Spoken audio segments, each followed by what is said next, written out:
Hello and welcome to Cemetery Mary. I'm Sad Froggy, or Joe, and I'm so sorry, but I was gonna do another episode of My Candy Love, but I wanted to do it with someone else as a collaboration, but I have no one to collaborate with, so that's gonna be on hiatus for, I don't know, till I'm able to do that. So we're gonna just play this while it's on hiatus. Okay, let's start. Warning, it has a lot of this. It, pause if you want to know. I've dealt with all this in my life. I have never been to a funeral I didn't enjoy. That is until very recently. I wasn't quite sure how to feel.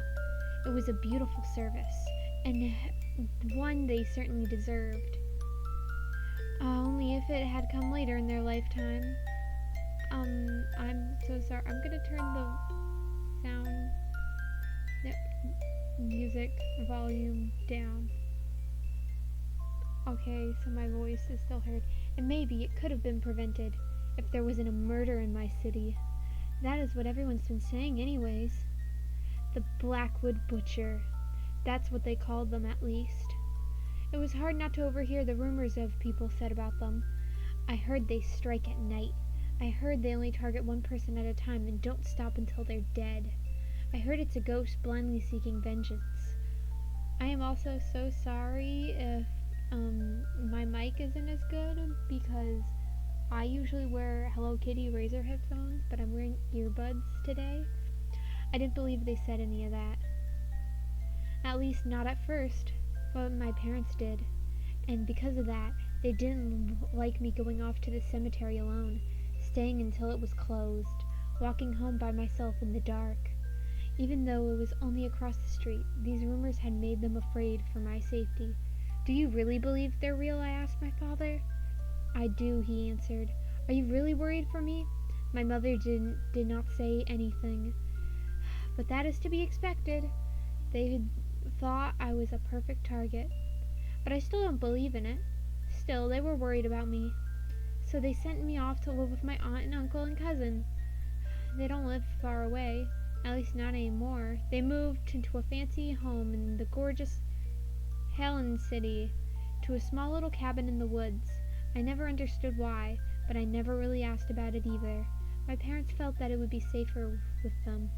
I didn't want to leave, but every day I stayed, only until it seemed to stress them out more. So I went, to make them feel better. For the first few weeks everything was fine. I barely left the house and barely went to town anymore, and when I did, it was only with someone, taking precaution to avoid being a victim of the butcher. But I still thought it was only a rumor. Even if the number of deaths in our community increased, I never thought that I or someone I knew would be a victim. Then that thing happened. To those two. And for the first time I was worried. Shortly after that, my own parents disappeared. They weren't in the diner, nor could I contact them. Even the authorities couldn't figure it out. No one had seen them. It is almost as if they suddenly vanished. As if they were killed off. I don't like to think about that possibility. Actually, well, there was also that other thing that happened. Maybe I should have told the authorities about it, or anyone for that matter, but I was too afraid of what might happen if I did. Unknown number. Your parents are safe. It's Mystic Messenger, baby. I cannot. I'm so sorry, dear people. Oh, sound. Character blunt values. Okay. Sorry, Toriel. Or Mary. I knew I would fall asleep when I sat down. Is it raining outside? I wasn't supposed to rain today. The light's on outside. Is Croden out there? I better check. It's an emo!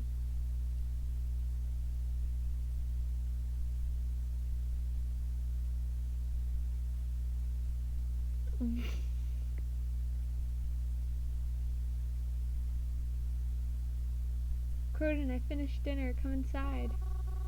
It's spaghetti. I used your favorite sauce too. I'm Papyrus. Okay, I'll be inside in a second. Hey, emo boy. Just let me put this out.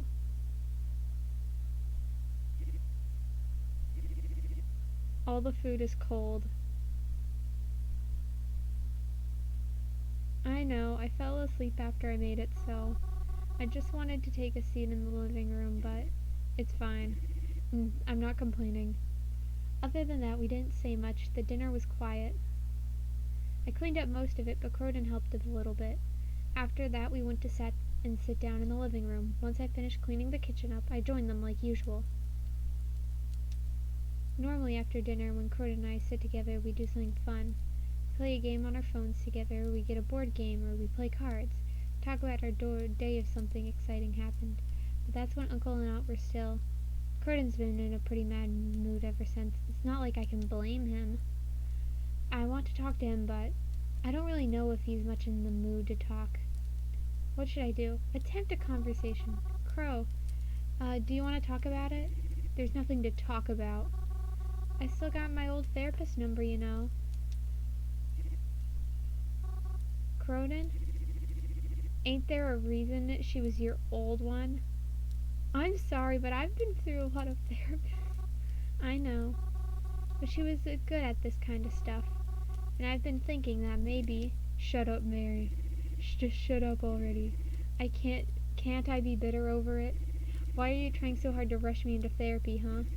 Though you knew this shit is better than anyone, but you're here, you are. I'm just gonna stop being upset because you miss me being all happy, smiley and shit. Can't you just stop trying to fucking talk to me about it? I'll get over it when I get over it. Maybe get your own life and stop worrying so much over mine. Sorry. I think I ended up making Croden more agitated trying to talk to him. Oh well. After a few moments of awkward sitting, I went upstairs and headed to my bedroom. I didn't want Croden angrier than I already had. I brushed my teeth and changed into my pajamas. I stretched out on what could be considered my bed. The room I had in the cabin was nice. It's not like my room back in my actual home, but I've stayed here so long that I've been able to decorate a bit more to my liking. It's a pleasant room to stay in, even if it's not a quite home. Of course, I don't normally sleep right away. I usually read a book or watch a movie on my laptop or lie awake thinking about the embarrassing things that happened in my life. But as of recent, I picked up a different nighttime ritual. One that's nowhere near as pleasant. The text message. No, shoot. The text message I received the days following my parents' disappearance. It was from a number I didn't recognize. Your parents are safe, it said. She low-key has a nice room aesthetic. I like it.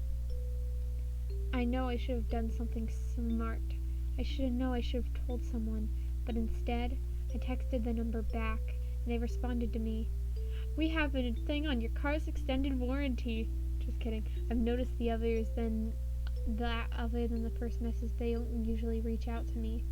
It's me who's the one keeps texting them, hoping to find out what's happening behind this all. Are you still awake? I'm awake whenever you want to talk. Are my parents still alright? Yes. I'm keeping a careful eye on them. How am I sure you even have them? What if you're trying to prank me? Why would I do that? Because I'm hoping it's a prank. I'm sorry, this isn't a prank. I can promise it's all real. How do you even get my number? Your parents gave it to me. Why would they do that? Because they care about you? You must be lying to me. My parents wouldn't do something like that. I'm sorry, you don't know your parents as well as you think you do. What does that mean? Seriously, you freak me out. I just want my parents back. Please don't drag this out. I just don't want them back home. You should get some rest. It's late, isn't it? I'll talk to you tomorrow. I don't like to text for too long. Until then, goodbye. Goodbye. They suggested I get some rest. But how do they expect me to do that? I've never felt more restless in my life. Even asleep, I knew it wouldn't reset. So this might be the end after this, and I'll pick this up next week. When I woke up the next morning, Cronin and Rory left for the day, but that wasn't a surprise. He'd been staying out late and leaving super early since the incident. I think being home bothers him. I'm not surprised. Whenever I pass to dinner, I feel too like not being there. And it's not the same without Mom and Dad after all. Despite the cabin being out in the middle of the woods, it's really all that hard to get back to Blackwood. Outside our cabin is a faint dirt trail. It gets a bit twisty at some parts, but it isn't too confusing.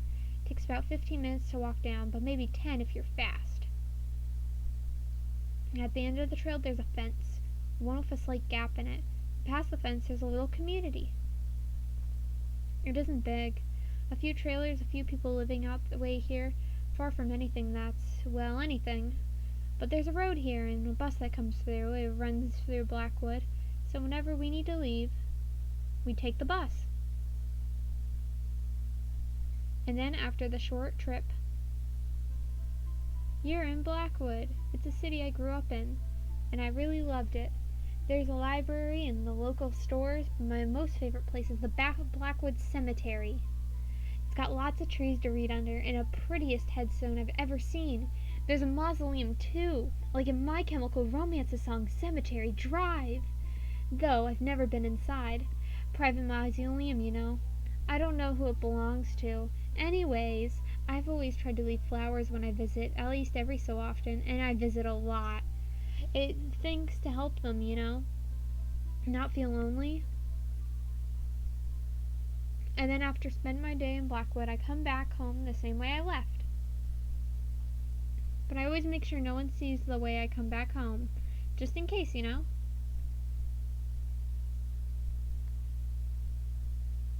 Despite the recent events, I too leave the cabin more than ever now. Cronin is rarely home, and I don't like being here alone. I know I'm being paranoid, but I don't like the thought that maybe the butcher could find me out here alone, even if it's the whole reason why I'm here in the first place. So I go out a lot now. I feel more comfortable surrounded by lots of people. Despite how it may seem, I always preferred to be around people anyway. Not me, unless they're cool people.